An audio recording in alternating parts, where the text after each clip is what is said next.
wrong. But Gurley, or what's this guy's name? Guidry, I think it's Guidry. Lynch Guidry, the defensive coordinator.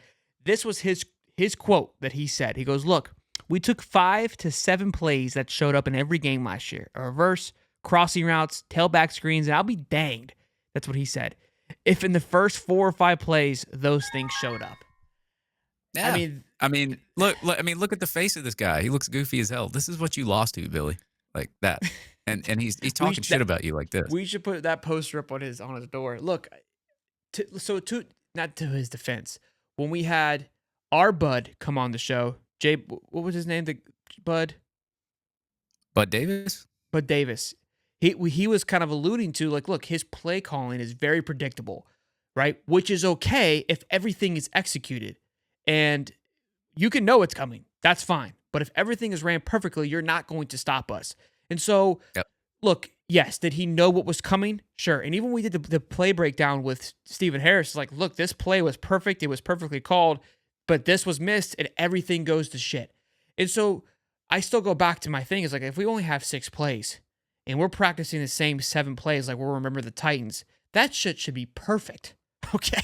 Like, I'm cool with calling the 7 damn plays, but they better be the best damn 7 plays I have ever seen in my entire life. And that's what concerns me. That's where my frustration comes into play of, like, they knew they ran the same plays we were running last year. The playbook hasn't changed. These guys have been in this playbook, and nobody seems to have a clue what's going on still. And that's where you lost me this past Saturday. So it's football season, which means it's time for you to start winning with your favorite players on and off the field. And with Prize Picks, you can do that. All you do is pick more or less on 2 to 6 player stat projections and watch the winnings roll in. And what's special about this time of year right now is that one Caleb Williams passing yard gets you 1 win on Prize Picks every week in September. That's right. Only 1 yard gets you an automatic win every football weekend in September. 4 weeks of free W's. Don't miss this deal on Prize Picks because it's gone when September ends. So you select Caleb Williams to have more than 0.5 passing yards. Gotta get 1 and you have a W. We're already halfway there. Now, some of you only need to pick 2, but I want to go 4 because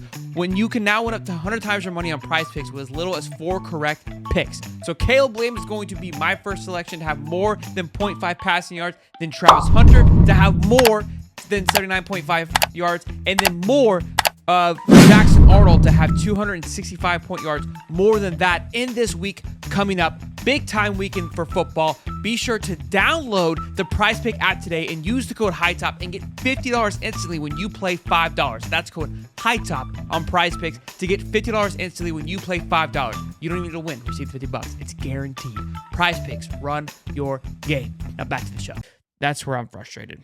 I'm telling you, I know they say, oh, the players didn't play with effort, this, that, and the other. You've been coaching this team for 3 years, and you have veterans on there that have been your players for 3 years, and they still looked lost out there. Sorry. Very, very upsetting. And Miami is obviously running circles and having a blast with everything, and then this just kind of puts icing on the cake of him literally just coming out and goes, yeah, we planned for these 5-7 plays, and they just basically come out and ran right into it, and we were prepared for it. And look, they're not going to win an Natty anyway, so I don't care. The first play, again, that 3rd and 5, you call that reverse. You could tell they were ready for it. If you go look at the, I can't think of the other guy's name. He does the breakdown Gator Facebook page, National Football page, that does all the film breakdown. Oh, Gator Nation Football Podcast. Thank you. Yep. He does that breakdown. Phenomenal podcast, by the way. And he guy's incredible with how he breaks things down. He obviously has his reasons for how he feels, and I know some people don't like it, but I love watching. Just again, I always just want to know, like, what happened. Miami knew it was coming. They literally were bringing the house, and with helmet comms, with Graham Mertz being back there in his 5th year, how do you not just take a second and go, okay, they're bringing the crib. Let's call an audible, right? There's a guy up in the box in your helmet going, hey, Billy, they're bringing the crib. Let's call. They know what we're doing here. Like, that's what irritates me. And I get it. If we execute it, it's still going to work. I get that, but exploit what you see. If they're going to oversell, make them regret it. And then next time you run your reverse, even if they think it's coming, they're going to be hesitant. Like, that's just basic 101 shit. That's how I beat Cody's ass every single time on NCAA. Like, I know what he's going to do, right? It doesn't make any sense to me. That edge run with Montrell was fucking them up all game, and they went completely away from it. You mean one time? You mean one time? No, there was like two other plays where Montrell ran for like 10 or 12 yards around the edge, and then he ran 71, and I'm like, you just that. Brutal.